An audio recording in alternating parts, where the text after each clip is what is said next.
Sejahtera bagi kita semua. Pada kesempatan kali ini, aku akan mempresentasikan dan menjelaskan sedikit mengenai atrofi otot. Jadi atrofi otot itu merupakan salah satu kelainan pada otot manusia akibat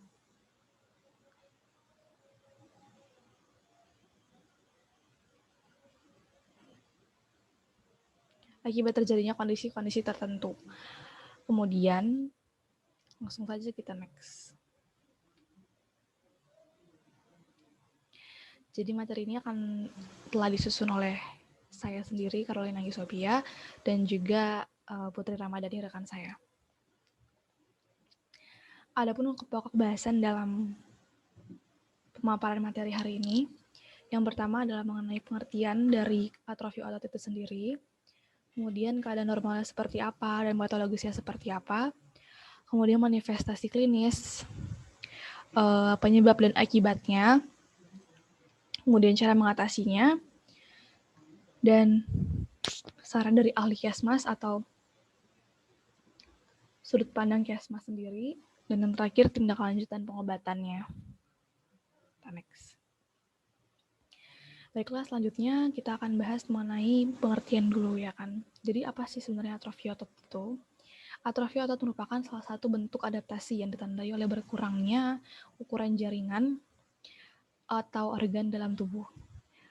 Atrofi sel individual itu disertai dengan peningkatan hilangnya sel atau berkurangnya penggantian sel yang hilang, akhirnya menyebabkan ukuran organ mengecil dan jaringannya menipis. Nah, bisa dilihat sama-sama ya di sini sudah aku cantumkan di sini foto dari seorang penderita atrofi.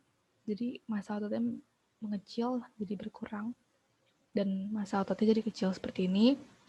Kemudian di gambar yang sebelah kiri itu sudah aku cantumkan gambar mengenai bagaimana gambaran otot yang normal itu seperti apa. Bisa kita lihat sama-sama ya di sini. Di sebelah kiri itu adalah bagian atau gambaran serat otot yang normal, sedangkan di sebelah kanan itu adalah yang mengalami atrofi, di mana serat-serat ototnya itu sudah mengalami perenggangan gitu dan massa ototnya jadi seperti mengecil. Kita nextkan saja. Kemudian kondisi normalnya seperti apa sih gitu kan ketika kita tidak mengalami atrofi. Sebenarnya ini sangat kelihatan sih kepada kita ya saat ini karena memang kita tidak mengalami atrofi.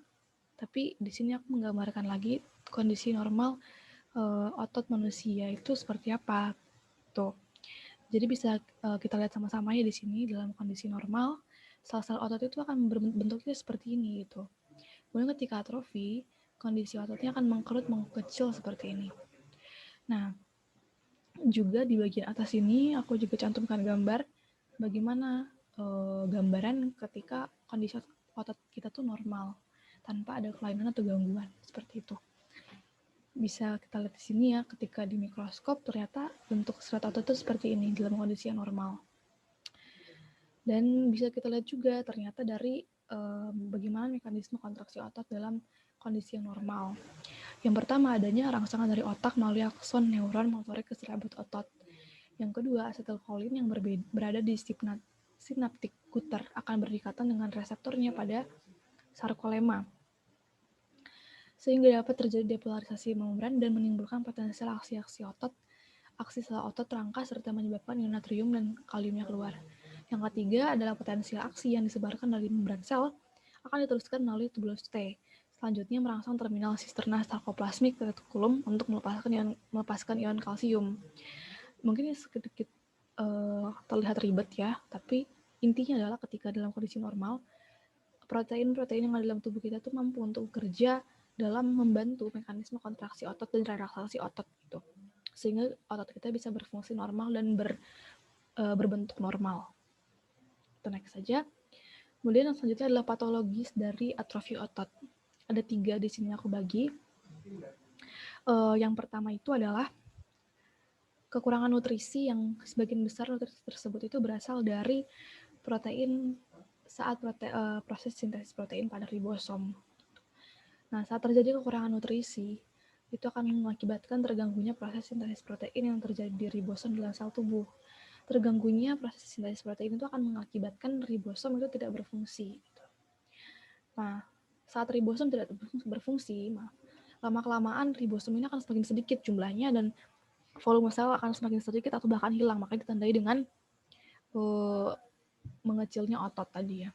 Kemudian pada tahap yang kedua, nah ketika tubuh itu mengalami kekurangan nutrisi dalam hal ini protein, maka dia akan otomatis melakukan respon yang namanya autofagi.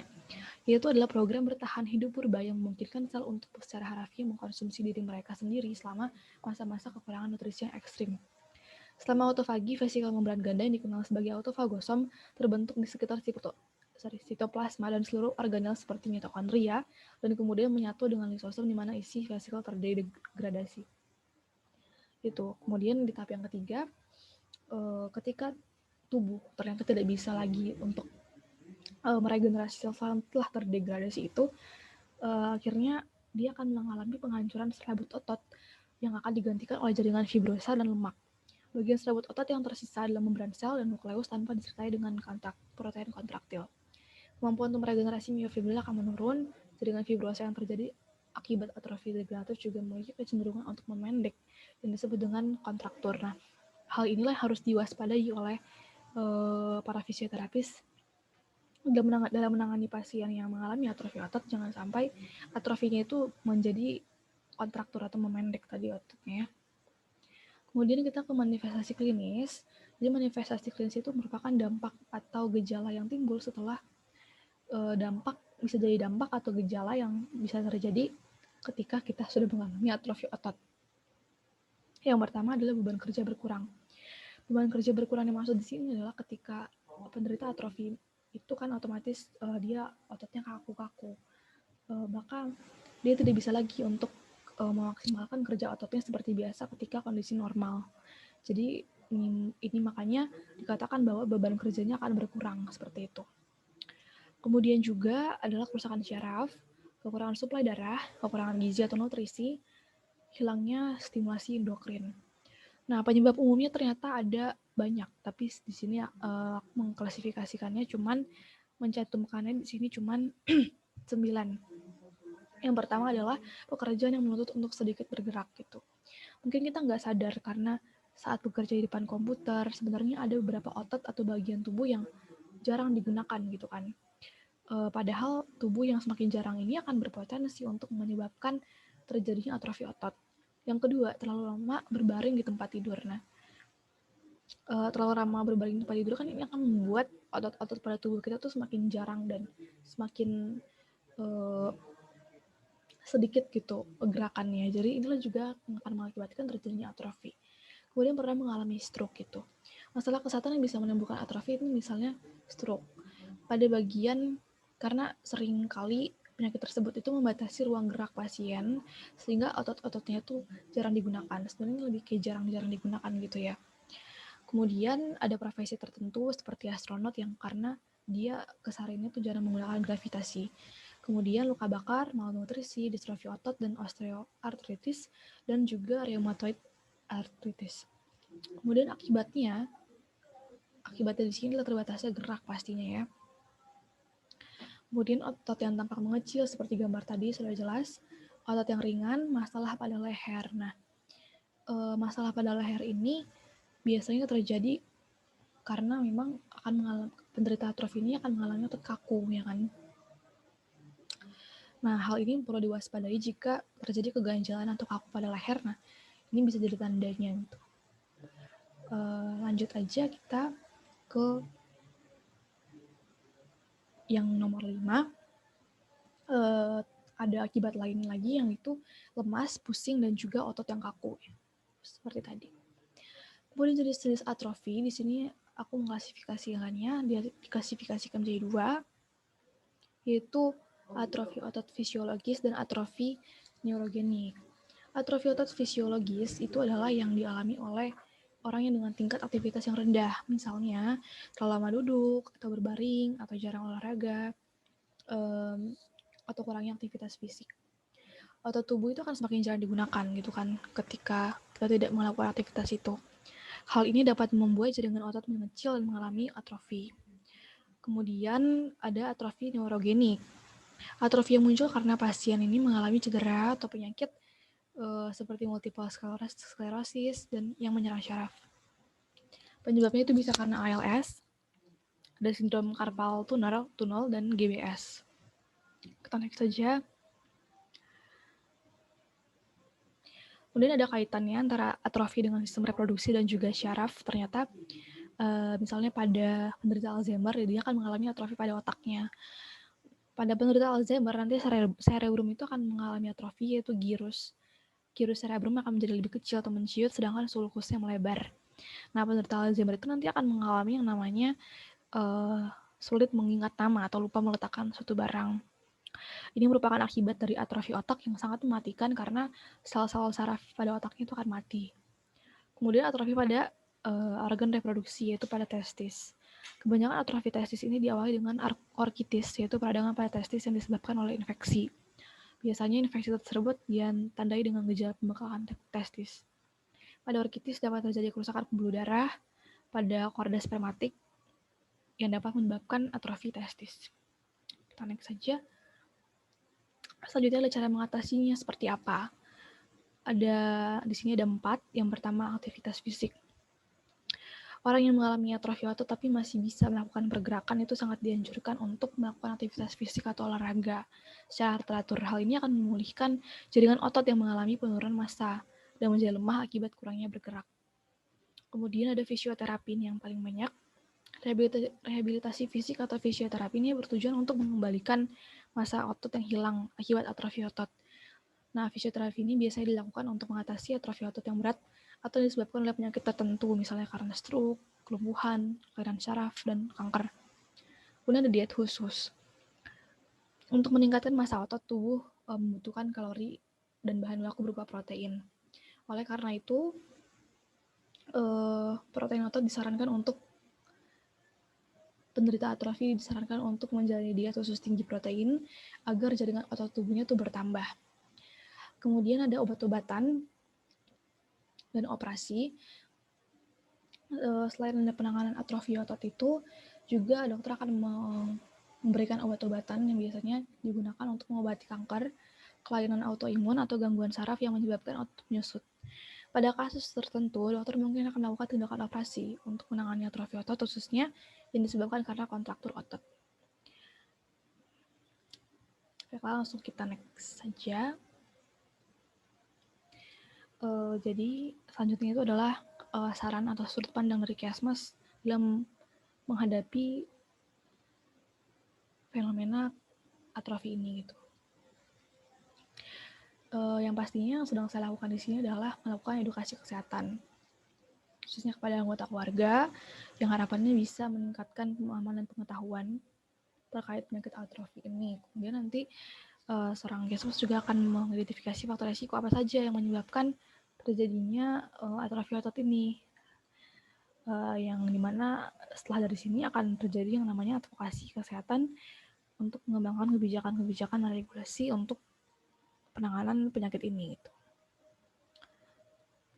Kita next saja.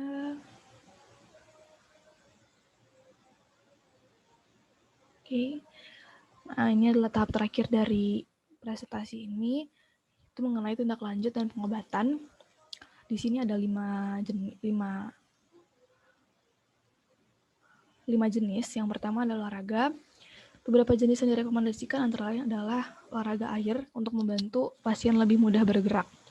Kemudian terapi fisik biasanya akan dibantu oleh tenaga terapis profesional, kemudian terapi ultrasound dan perubahan pola makan yang direkomendasikan untuk pasien yang mengalami atrofi karena kurangnya nutrisi, misalnya dalam protein. Kemudian ada operasi dan pembedahan untuk memperbaiki bagian otot yang sudah terdeformasi. Baiklah, terima kasih. Sekian presentasi dari saya. Kurang lebihnya mohon maaf dan langsung saja kita masuk ke sesi diskusinya. Apakah ada yang ingin bertanya? Silakan. Nah, saya stop share dulu. Gi, apakah atrofi otak itu bisa disembuhkan?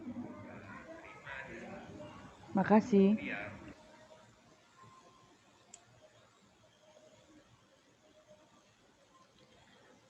Baiklah, ya.